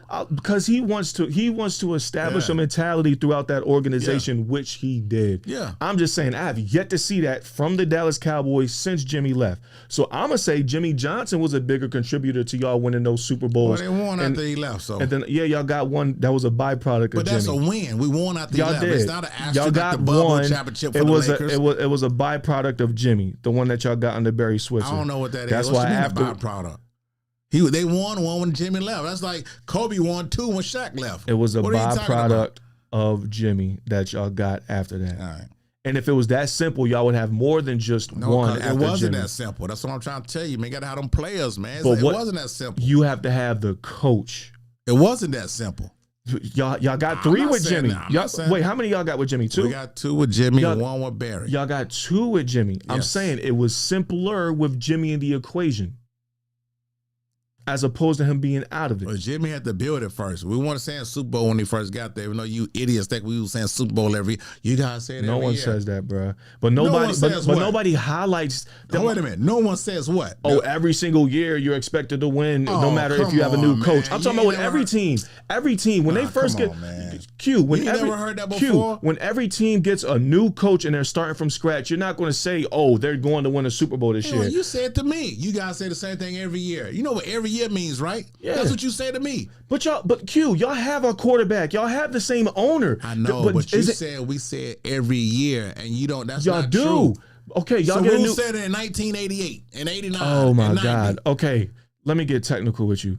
For the past 10, 12 years, every year y'all say y'all going to win a Super Bowl. You go on a date with a girl, I did sleep with her. What did you not? No, but I slept with her. You got to tell the truth. Okay. We wasn't saying it every year. That's it. That's exactly. Y'all keep putting this stuff together. You say you're gonna win a Super Bowl every year. You guys always. No, we don't. But who said it's been every year since y'all have been established? No one's ever said that. Man, they say it's that every year recently. Nah, you guys always say that's. You know what always mean? Mm-hmm. You say it. Mm-hmm. I say what? Yeah, you guys always. Y'all gonna win it this year? No, we're not gonna win a Super Bowl this year. Why? I don't think we have the talent to win it this year. Why not? We could be a contender. We could be a contender, but I don't think we're gonna win it. What are you missing talent wise? What else do you need? We got a lot of holes on. First of all, we don't have no true running back there. But the running back, our running back room, as long as we get about 1,000-yard back, that's not common no more. You need about 1,200 to 1,500 now. But as long as our running back room could get us that, we got to see how good Pickens work with on CD, man. Healthy out to come in place. We got holes on defense. We don't have a true pass rusher. Don't have a true linebacker. I mean, we got a lot of stuff. We got holes in. So yeah. Well, we could get straight. I think we're a contender, but I don't think we're gonna win it. No. Okay. Well, we can get straight to the pass rusher comment that you made. Are you done with your Jerry Jones regards? Yeah, he's just the greatest owner of all time of any sport because of what he did when he was an innovator owner. Mm-hmm. Like I said, he put the NFL on Fox. That's huge. Yeah. Huge. Yeah. He brought Nike to the NFL when they had Reebok. Mm-hmm. That's huge. Yeah. He just did so much stuff, man. So if it wasn't for him, who knows what the NFL be on Fox? Who knows if it's Nike? It gave guys leeways to get contracts. It was crazy what he did. He was an innovator. Okay, so that's you what's have up. to give him his props. Okay, so as far as marketing and innovative, he's the greatest. I'll give you that. But me personally, I prefer an owner like Robert Kraft or Jeffrey Lurie who wants to put his team and players in position to win Super Bowls more so than worrying about marketing. He won 3 of them. What are you talking about? He did everything. That's what I'm trying to tell you. He's won 3, but it's kind of like making a deal with the devil situation. He's won those 3, but ever since He's been y'all biggest Achilles No, heel. he hasn't. No, he hasn't. He had nothing And to you're do the with us. you're the only person who I mean, Cowboys. I'm not gonna run down who I Cowboys talked to who agree with fan, me. Cowboys players. So many people seem to realize that he's y'all biggest Achilles He's heel not now. that big. Well, they're wrong. Gotcha. He had no reason. Who's the fumble snap? Romo. Who fault was that? That was Jerry Jones' fault. The fumble snap. Technically, he's a curse to y'all. So technically, Nah, we yeah. believe in curses. Yeah, Wow. I do. Just like the Browns are cursed, y'all are cursed. I don't talk like I don't think Until Jerry a Jones sports team is cursed. until Jerry Jones stepped down, y'all are not winning the Super Bowl again. You said the same thing about the Oakland Raiders. I never said that. Why do you keep who? You I never never said heard that before. No, I haven't. Wow. Can I just tell you what I believe? I don't care about the Raiders. I said, but you never heard people say that as soon as Al Davis I'm steps talking down. about. I didn't. They say them together. They say them together. I didn't live to. I'm telling you what I've lived through and experienced. As long as y'all had. You come straight over there and comment. No, you. Why are you? What do they have to? We're not talking about the Raiders. Let me tell you We're not something. talking about the Raiders. They lumped them together. When you say that comment, they lump them together. I wasn't alive or when Al Davis was running the Raiders. I don't care about that. I'm talking about the Dallas Cowboys. Can we stay on track? So okay, so when he stopped owning the Cowboys, we're gonna win the Super Bowl the next year. No, but y'all will have a chance to. We got a chance now. No, y'all don't. Wow. I'm being funny, but I really do think do think he's y'all the biggest Achilles heel. But anyway, you spoke of pass rusher, so let's get into it. Yeah. Jerry Jones versus Micah Parsons. As a Cowboys fan, what's your take on it? Who's right? Who's wrong? How does this get resolved?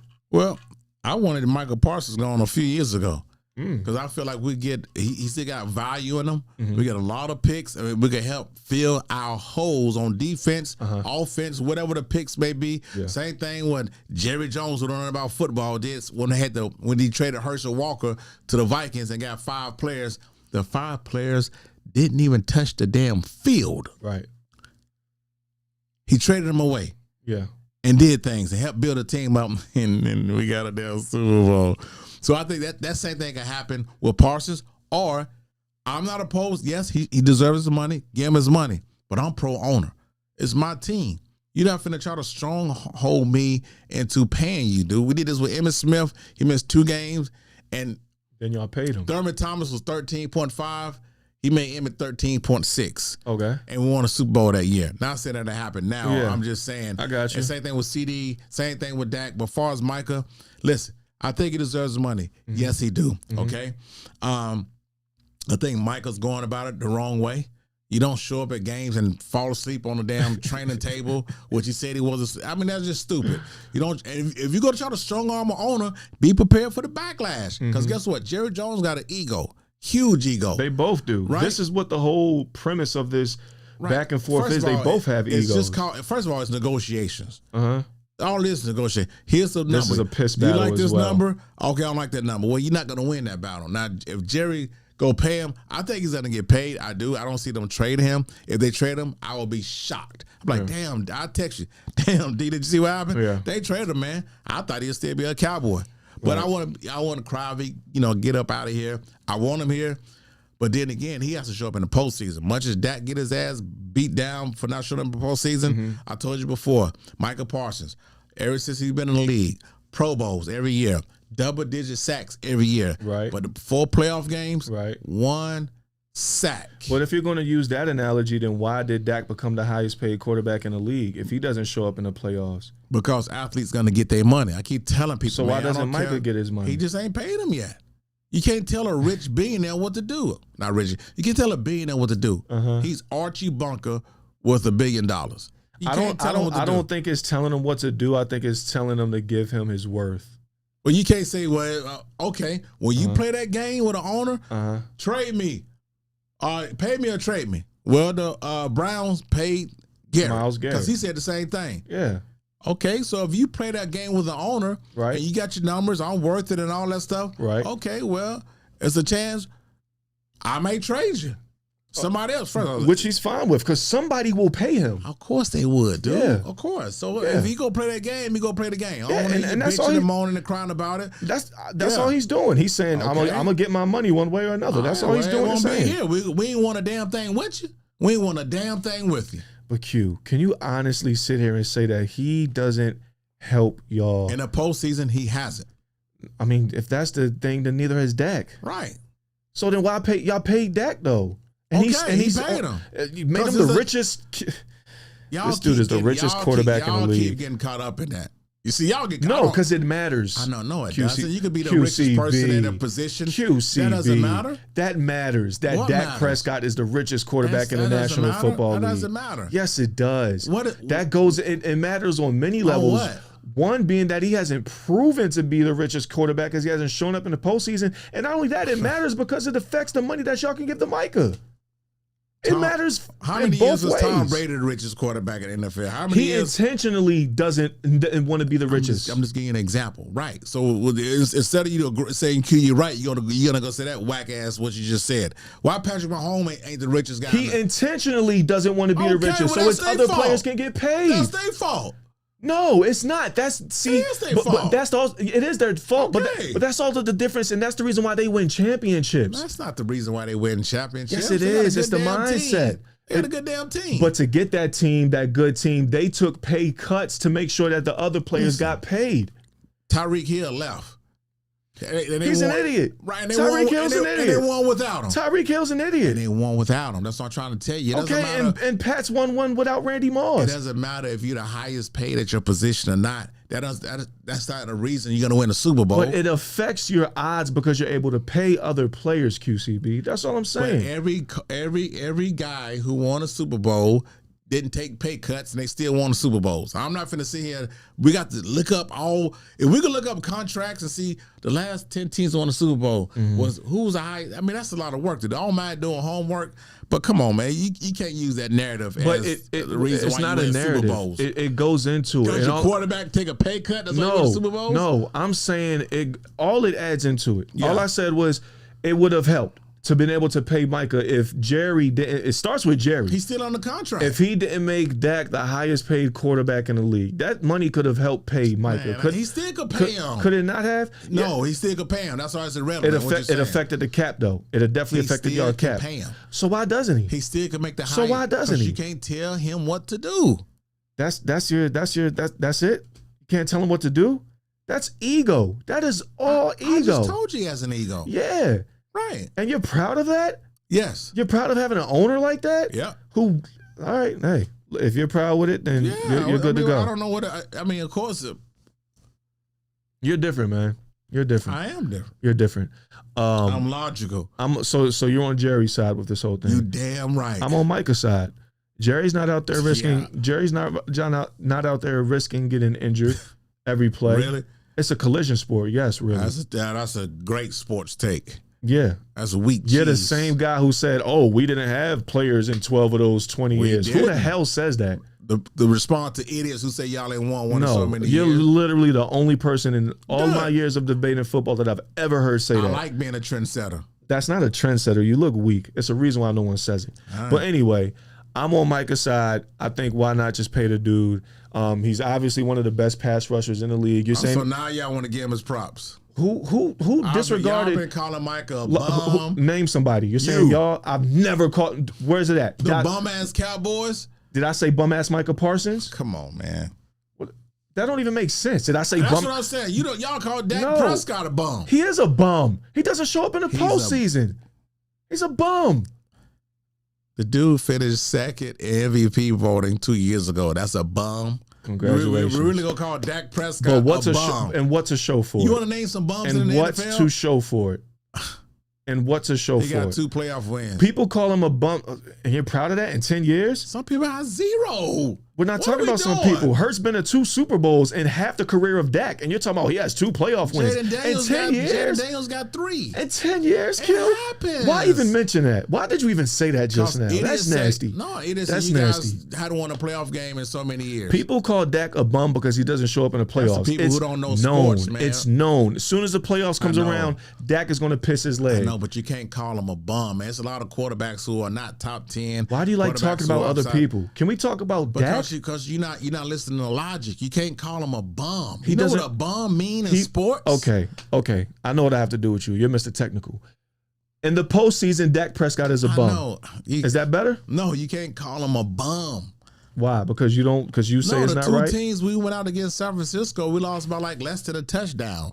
Like things come into play. Defense can lose games in the postseason as well. It all isn't on the quarterback shoulders. I'm trying to educate you tonight, man. Against the Packers, was he a bum, yes or no? He wasn't a bum. They just got the whole team. Oh, my God. The whole team just got their ass whooped. I'm not going to call you Eagles a bum because the next week Baker Mayfield kicked y'all butt. I don't think you guys are bums. You can't call us or Jalen Hurts a bum because he got a ring and he's been there twice. I'm talking about the last when y'all played the Bucks, the week after we got spanked. What are you talking about? 4 years ago? I don't know what year it was. I just know three years ago we got spanked, and y'all got spanked the week after that because you posted not as bad as y'all though. We not as bad as y'all. Butt kickers, but you could try to decipher it and break it down. And Baker carved us up. Jalen didn't throw the game away. It's a difference. Dak didn't throw all our games away. It's a difference. He's a bum in the postseason. Right. If you want to say regular season, I always say he throws a lot of yards. Yes. I'll give you that. In the postseason, he doesn't show up. That's why people call him a bum. So you'll call Micah a bum then. He don't show up in the postseason. Nah, the game isn't on his hands, but he can contribute towards it. Wait a minute, 4 games? The game, games, 1 sack? That's not a bum? The game is not in the hands of a defensive end. Why it's not? Because he doesn't touch the ball every play. Why he can't make a play to get the offense off the field? Because he doesn't make a play every play. I've seen TJ Watt make plays in not games. Every single play. Come on, we all know quarterback is the most important position in all of sports. Why he can't be a bum and he's played 4 playoff games and 1 sack? Because he's not. Oh, he definitely doesn't show up in the postseason. So why he not a bum? Because he's nice. He's nice. All right. He's not. He doesn't touch the ball every play. That's why? Yes. That's stupid. Why do quarterbacks get paid more than any other position? That's an elementary Please question. answer my question. We know the answer to that. Why? But the fact that you what's the answer? You know the answer to that. See what I'm saying? Because you know the answer to it. You're a work of art. You're a work of art. Why not just answer my question? That's a Sesame Street question, dude. What's the answer, QCB? You know the answer. I don't. It's a subjective answer. Well, look it up. No, I want to hear from you. Why do quarterbacks get paid more than any other position? You already know why. Can you tell me why? Look it up. Tell the viewers. Not everyone may know. Yes, they do. Don't call your viewers stupid. Why do quarterbacks get paid more than any other position in the NFL, QCB? You already know why. You already know why. You cannot stand to be wrong. You cannot stand to be wrong. It's not wrong about that. I'm just saying, if you call one guy a bum who don't show up, you can't not call the other guy a bum who has good regular season numbers and fails to show up in the postseason. I just think you got to call him. If you go call him that, why he can't get called that? I'm trying to tell you why, but you're not answering my question. No, but not showing up and not if you're the best player some people call him the best player on the Cowboys team. Period. What would you rank him as far as being the best player on the team? Who, Micah Parsons? Yeah. Top 3. Right. Top 2 behind CeeDee Lamb. Right. So don't you need your top 2 players to show up in the postseason? Why is my thing frozen? Yeah, he should. Right. He doesn't. Yeah. But I think he should get paid, though. I mean, athletes. All athletes get paid, man. I keep telling people that. Yeah. Well, speaking of get paid, show me the money. Son of Deion Sanders, Shedeur Sanders. Let's talk about Shedeur Sanders. We have about 15 minutes to quickly talk about Shedeur. Shedeur Sanders in the most previous the finale of preseason games against the LA Rams didn't look too good. A lot of people are saying that game, along with his career in general, is being sabotaged. Do you agree with that? And did you watch his plays against the Rams? No, I saw the highlights. Okay, but you saw like him against the Rams. It didn't look good, right? You saw that? No, he stunk it up. He was terrible. All right, so is Shedeur Sanders being sabotaged? Saying Shedeur Sanders is being sabotaged may be one of the dumbest things I've ever heard in my life. Like this whole narrative and notion that the NFL is out to get Shedeur Sanders is so stupid. What would the benefit? How would the NFL benefit not having Shedeur Sanders in their league? What would be? Why, guys? He's a 5th round pick. He's away. He shouldn't have dropped the 5th. Well, he did.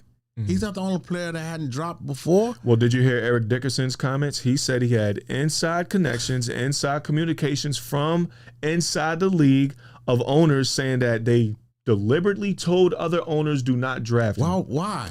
I think Eric Dickerson is full of it. Why would he randomly make that up though? He's my third favorite running back of all time. I'm biased towards him. But not only that, like, why would he make that up? What does Eric Dickerson get? So what would the NFL get for not having Shedeur Sanders in the league? I think it goes against him being confident, maybe a little bit of cocky of a person, along with him being the son of Deion Sanders, who a lot of people don't like. I think that ties into it. Who don't like Deion Sanders? He was one of the most beloved athletes ever. Q. You know Deion faces Deion plenty of scrutiny. What year did the NFL say we don't like Deion Sanders? What year did this happen?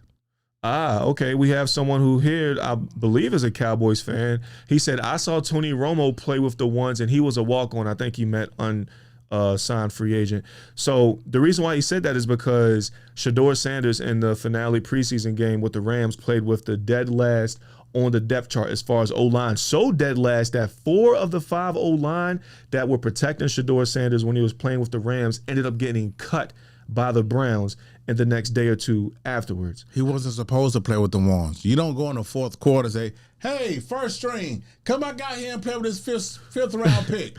You Not don't the ones, do that. I think the 2s or 3s, You though. still don't do it. Why so? You don't do that. I had Brisson Buckner on my show today. Went to Clemson. Clemson great. Played for the Panthers on that dope-ass defensive line with Mike Rucker, Chris Jenkins, Hall of Famer Julius Peppers, and Brisson Buckner. There was the 03 Panthers that went to the Super Bowl, which Buck said they'll watch the 2015 Panthers, but I don't know. They had a dope squad. Steve Smith, Jake Delhomme, whatever. Mike Minna. It was off the chain. But he was like, who in the hell would bring the second and third strings back after being in the game just to play with Shedeur Sanders? It makes no sense. We couldn't even fathom the dumbness that's coming out of people's mouth with this Shedeur Sanders thing. It's not sabotaging. Sabotage who? For what? So hold on, Eric Dickerson. So I wish they investigated. So they put a call in and say, don't draft them. So Tom Brady, who is Shedeur Sanders' mentor, been mentoring since junior high school. He wear number 12. He don't wear his daddy jersey. Right. So he called Tom Brady, who has ownership with the Raiders, don't draft him. He's not.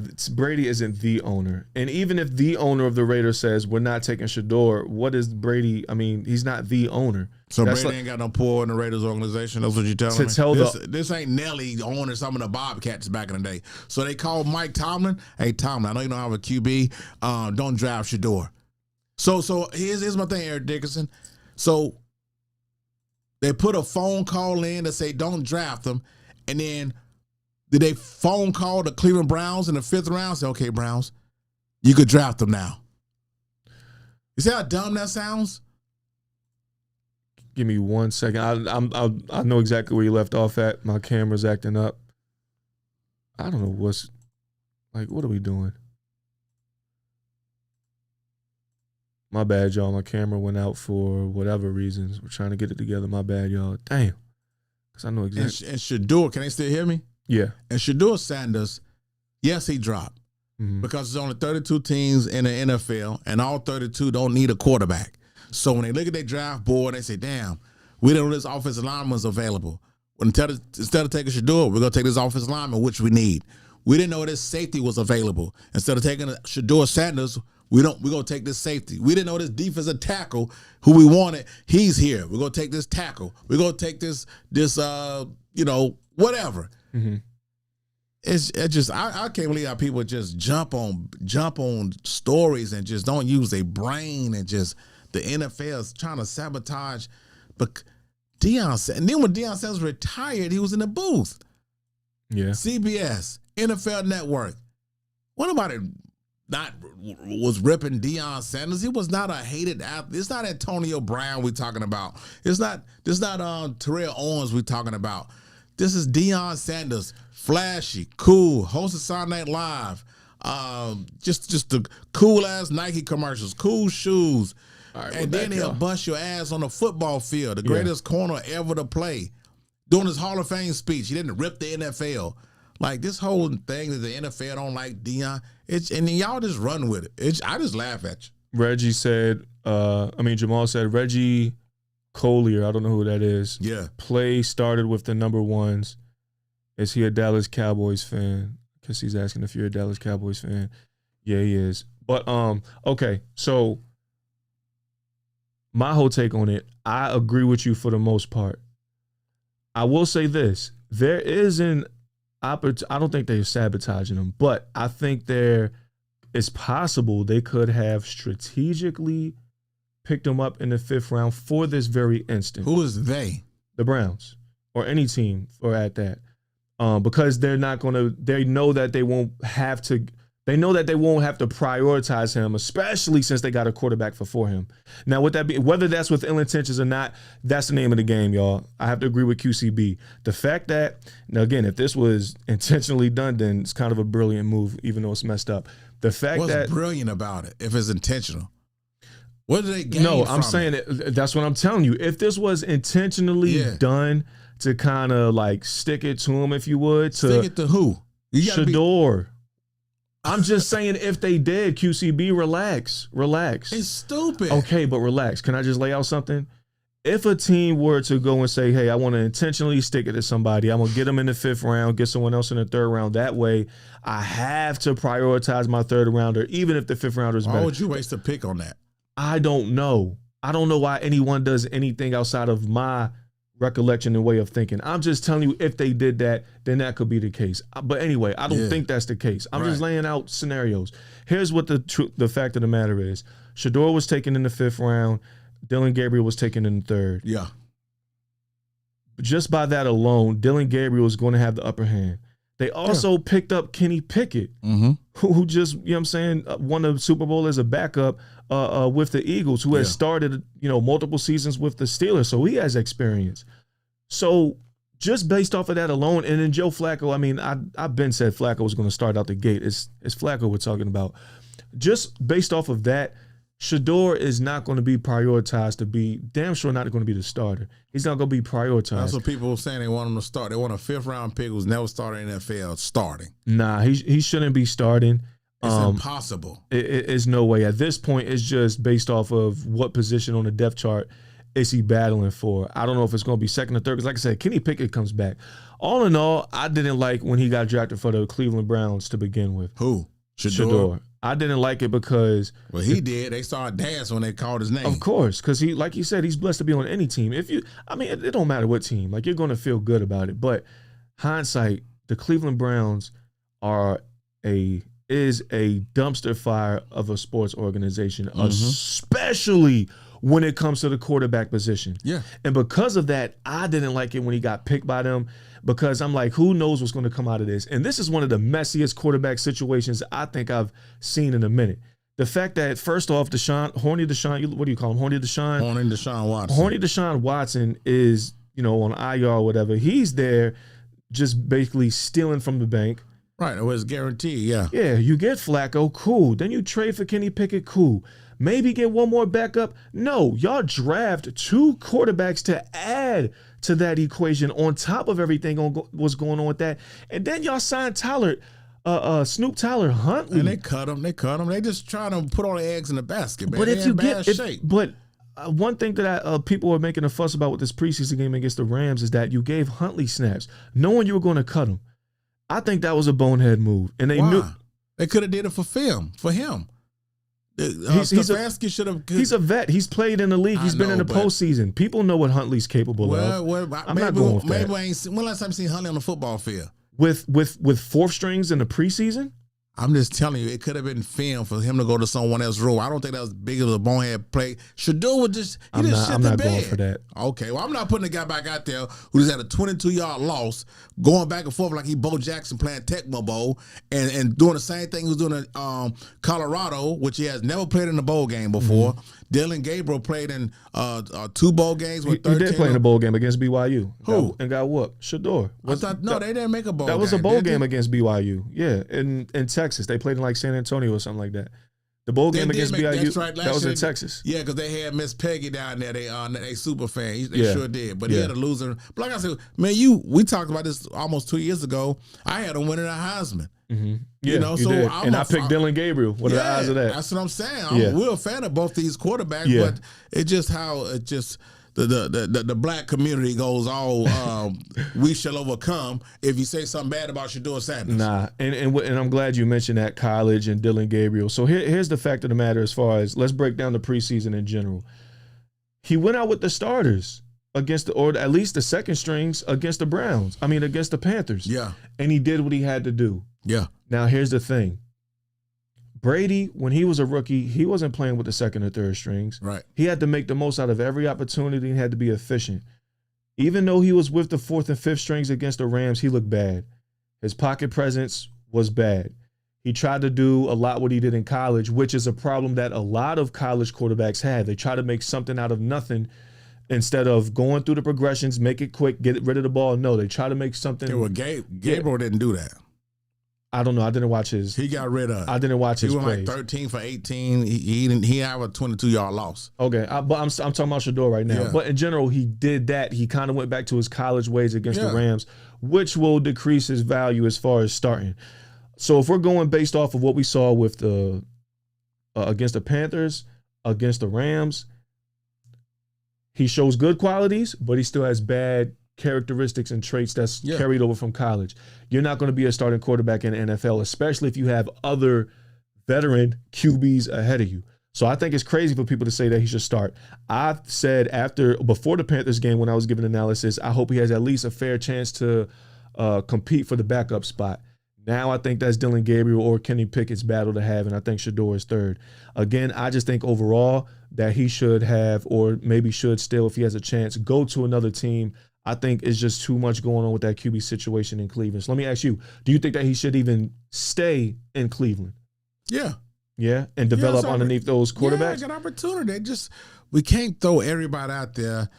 Listen, as we all know, quarterbacking in sports, new to the league, either going to go out there as a rookie, get your ass kicked, or go out there and shine and do good. Or develop. Yeah, like Jaden Daniels did on Aaron Rodgers said, but you don't have no great quarterback in front of him like Aaron Rodgers had Brett Favre and Steve Young. But Flacco's good, man. He has a ring. He's not Aaron Rodgers good. He's not Joe Montana good. But he's been in the league for over like 14 years. I know, but I'm naming. Come on, man. I know. Yeah, I got you. Yeah, but listen, Flacco's a good dude to learn from. Yeah, that's all I'm saying. He's a good dude to learn from. Yeah. I mean, they gave Kirk Cousins $100 million to go to Atlanta, but Penix Jr. sat behind him, and he got him off to a good start.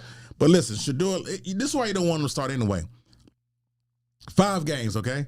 First game. What are we talking, college? No, Browns. I mean, first 5 games. Right. Go ahead. Cincinnati, Baltimore, Green Bay, Detroit, Minnesota. That's tough. So, I mean, you may not want to start him. I mean, you're not going to start. I just say that jokingly, like, it's okay to develop. Yeah. It's okay to develop. But I think the issue is that you have 2 rookie quarterbacks that are going to be developing. At some point, one of those 2 have to leave. You're not going to keep 2 rookie QBs the whole way through to develop. Like that's just does. I don't think it makes any sense. Pickett may go, and you may have 2 rookie quarterbacks behind Flacco. That's true. That could happen. Because he just got back healthy. And that's what I'm saying. This whole thing with the Browns QB situation, it's a mess. It's been like that. As you say, they have a quarterback carousel. I know it's a list. Yeah. If people don't see the diagram, you could just Google, Browns quarterbacks. The last one. It's man, my guy Baker Mayfield won made history 2 years ago 3 years now when he did something they did in 27 years and won a playoff game. Yeah, I think just in general he's better off leaving Cleveland. Chris, yeah, I think he should leave Cleveland and go where. Chris made a good point today. Who the hell is Chris? At Dowd. Oh, in the gym, Chris, OG. He's a Raiders fan. I know he's a Raiders fan. He said he wished they would have gotten Shedeur, especially now since O'Connell's hurt. Well, according to Eric Milk Dudhead Dickerson, it was a phone call said don't draft him.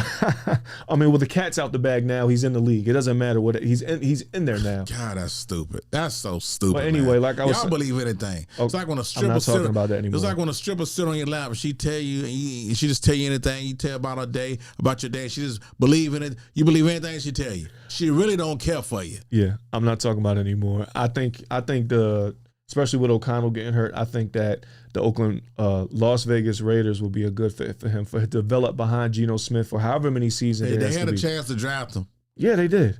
But the phone call was made, right?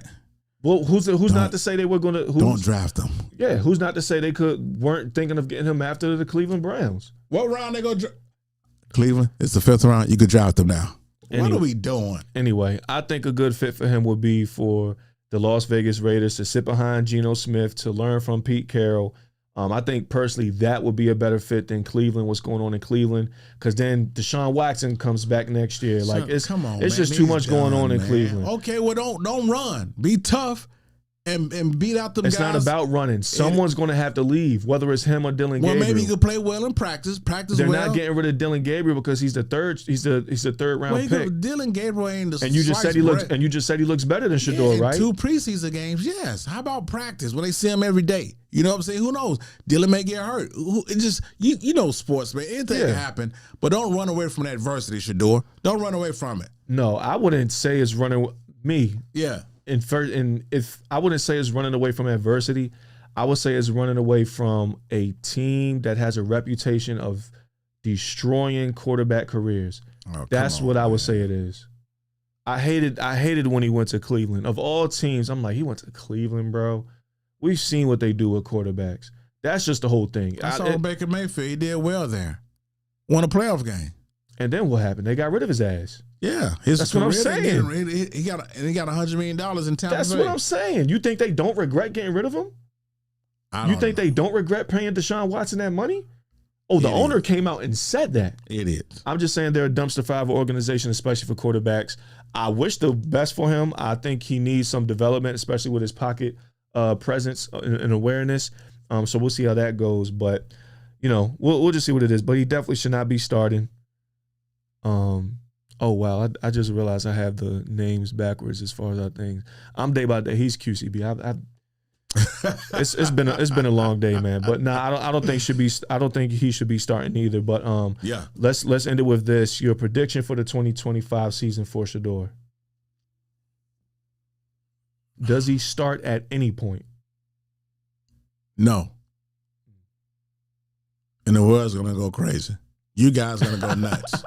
What? Shedeur's not starting? What? Y'all go down 911. You gonna call FEMA. Shedeur's not starting. He's not starting. Y'all gonna go crazy. You're gonna try to assemble the Avengers. Y'all are gonna go nuts when Shedeur Sanders doesn't start. Nah, I think anyone with a good football IQ can see that he is still in that trying to make something out of. A good football IQ. Have you been hearing these morons? You've been hearing them like me. Yeah, I have. You've been saying it too, ain't you? No, I said that he looked good. You thought it was sabotage, and you believe what Eric Dickerson said? Don't draft him. I think it was something fishy for sure. Something fishy. I think when I tell people about the job interviews, they cuss me out. Hey, I'm not the only one saying it though. Like so many analysts and even Mel Kiper, who's the draft wizard, if you would, he was just befuddled as to why he was taken out of the second round. I mean, Q, did you honestly, be honest, you picked him to win the Heisman, Q. That was 2 years ago, man. But I'm saying, before the draft, did you really think he was going to go outside of the second round? Honestly. No, I didn't think that. That's what I'm saying. But you don't know what other teams needed, man. Q. You don't know what other teams needed. You just don't. I think it was fishy. I think it was definitely something fishy. Wow. Either Either that or what they say about his interviews. He could have did horrible interviews, but if you ask me, I think it was something fishy. Y'all gonna keep it going. That's on y'all, man. I can't think like that. Charlie Ward didn't get drafted. He won a national title and a damn Heisman. Didn't even get drafted. Mm-hmm. Ass didn't spent 12 years. Thank God he can play basketball. Spent 12 years in the NBA. Didn't get drafted. Good for him. See, you weren't alive when that happened. That was world news. Charlie Ward not getting drafted. Breaking news. Didn't even won a national title for Florida State and a Heisman. A call might have been made. Yeah. Charlie Ward, we know he just won a Heisman. Don't draft him. Do not pick his black ass up. A call could have been made. I don't know. A call could have been made, man. But man. I don't. That's crazy though. But I was saying top 5 when it was playing that bowl game. I was like, Cam Ward second. I ain't like when players set out bowl games. Yeah. I was like, well, Deion got 2 players in Hunter and Sanders who should go top 5. They playing with 2 minutes to go in the game. Yeah. I'm saying this in December. I remember that. I remember you talking about that. You didn't like when Cam Ward sat. Yeah, I'm just. But I'm with you. So I was shocked, but I wasn't like, it's a conspiracy theory. I didn't say that. I just said something fishy. All right. But we'll end it with this. My synopsis as far as his 2025 season. Yeah, he has to develop, man. I don't know. Flacco, I think, should be their starter. Yeah, now of course. they're That schedule tough, boy. Now, yeah, it is. Now their backup, as far as when Flacco goes down, it depends on if Kenny Pickett is I'm around. not trusting Kenny Pickett. What I'm saying, if Yeah. they keep Kenny Pickett, I didn't look at the official depth chart they released, but wasn't Kenny Pickett second? Yeah, he's second. Yeah. Because he has experience. Mm-hmm. Now, if they get rid of Kenny Pickett and it's between Dylan and Shedeur, then I would say I would like to see a opportunity for them to compete for that backup position and real game with the starters against starting defenses, against defense that scheme against you, opportunity. That's what I'm I like that. You know what? Keeping Kenny Pickett probably should work out for Shedeur because I think he gonna stink it up when he go in there. He get benched, and depends on what, between him and Dylan. Yeah, They gotta go at it. yeah. First, I like that hat, man. Appreciate it. Bird Gang dickhead. What is it? Bird Gang dickhead. Why y'all so damn vulgar up there in Philly? I'm not from Philly, but the person who made this hat, shout out to John Isha. She's from Philly, and if you're interested in this hat, you can go ahead and click the link in the description. I'm gonna go ahead and put that out for her. But What if a child sees it? Oh, I'm pretty sure the kids in Philly say dickhead just like people in the South say. No. Don't put it on us. Don't put it on us. No. We have a high graduation. How can they say it? Wow. Graduation. Wow. Boom. Graduate. I have a problem saying that word. That's the issue right there. No. I'm gonna tell you. I have a plethora of big words. That's how the problem saying graduation. Graduation. I'm gonna tell you this. I've always had a problem saying that word. People in the South have a hard time pronouncing my name when it's clearly pronounced how it's spelled. I think that says a lot right there. Your name is spelled to be pronounced Davion. How is it? My name is spelled Daivon. That's Davion. What letter is after O? I mean after V. Have you not been called Davion since you moved down here? Yes, I've been called Davion all my life, but that's because people don't take their time to read my name. We read it. No, y'all don't. Shout out to moms, your mom dukes. Y'all do not take your time to read my name. Miss Davon, you misspelled your son's name. It's Davion. Y'all do not take time to read and properly pronunciate my name, and that's the issue. Yeah. But yeah, Bird Gang dickhead, like Kelly Green. Shout out to John Nisha. She got different colors? Yeah, she has black as well. I like that. So the black with the green on it? Yep. I ain't had a little soft khaki hat in a minute. It's a dad hat. I ain't had one in them while, man. I had one back in the day. Yeah, that's what's up, man. And it goes good with the the Randall, the Kelly Green Randall. Had to pull out the throwback. That's funny. Yeah, man. So make sure y'all get the hats. Yeah. Alex Knicks and Browns are some shit. Ravens ready to be 6-0 in the division. Well, okay. Bengals just signed Trey Hendricks, so we'll see about that, but that's another conversation for another day. QCB, thank you for being the second half of this show, the Q&A show. It's been a great one today. And let me say this. You was dead ass wrong. I'm going to go back on the post you posted when we get up out of here. Talking about the Tupac and the Outlaws, how the Outlaws was trash. You've lost your damn mind. They were, get out the way, yo, get out the way, yo. You just saying that. Do you even know their names? No, that's the point. Idi Amin, Gaddafi, Young Noble, Hussein Fatal, Hussein, rest in peace. Young Noble, rest in peace. Gaddafi, rest in peace. What about Napoleon?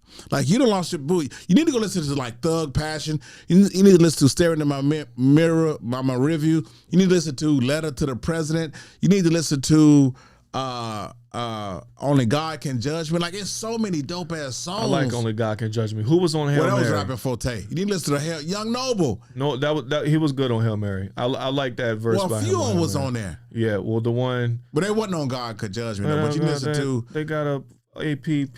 No, stop it. No, don't try to come over here now. Don't come over here now. No, I just said that's it. Other than that, Baby Don't Cry? No, garbage. What about the whole album, Tupac and the Outlaws? They're garbage, bro. They're garbage? They're garbage. Wow. I respect Pac for what he was doing. He's trying to put the hood on, and that's probably his peoples, his nephews or cousins or something. You're the first person I heard to say the Outlaws are garbage. Oh, no, look at the video I posted on TikTok. I'm not looking at Many them people, idiots even from the West Coast, agreed with me. You done lost your damn People mind. from the West Coast agreed with me. That says it all right there. Please.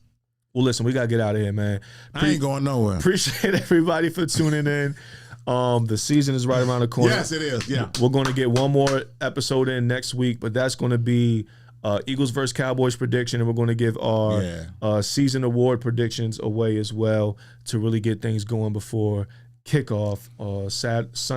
Thursday, September 4th, 8:30 p.m. after we drop those beautiful, beautiful Super Bowl banners and we kick the shit out of the Dallas Cowboys. I can't wait. And shout out to your man at the Dow Y, your other Eagles fan, your man Stan. He be like, "Hey man, let me tell you something to you, man.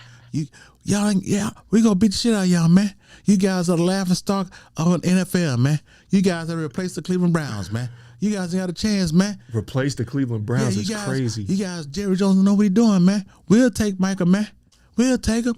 Nah, too expensive. Yeah. We got to pay Jalen Carter and them boys soon. So, we don't want Micah. We don't want Trey Hendricks. You know, Cam Newton didn't need the tush push. Cam Newton didn't need it. You just line up and run your ass. Cam Newton didn't need the tush push. But go ahead. He need 8 people pushing him. But go ahead. And Jalen Hurts didn't go scoreless in the Super Bowl neither one of them. Just telling you, Cam, he need tush push. I'm just telling you, Jalen Hurts didn't not throw a touchdown in both Super Bowls. You're right, he did. That's nasty. He didn't get blown out in the Super Bowl either. You're right, he did. And he would have put his body on the line and dove for the ball as well. I'm just talking about stuff that happened. Cam, I ain't never seen Cam need the tush push. I never seen Jalen Hurts go scoreless in the Super Bowl. All right. Appreciate y'all for tuning in. Q&A show. This is Day by Day. That is the real QCB. Yes. We're reporting out. Until next time, y'all be safe. Peace. Talking about some Cam better than Hurts. You got your damn mind. He didn't need the touch.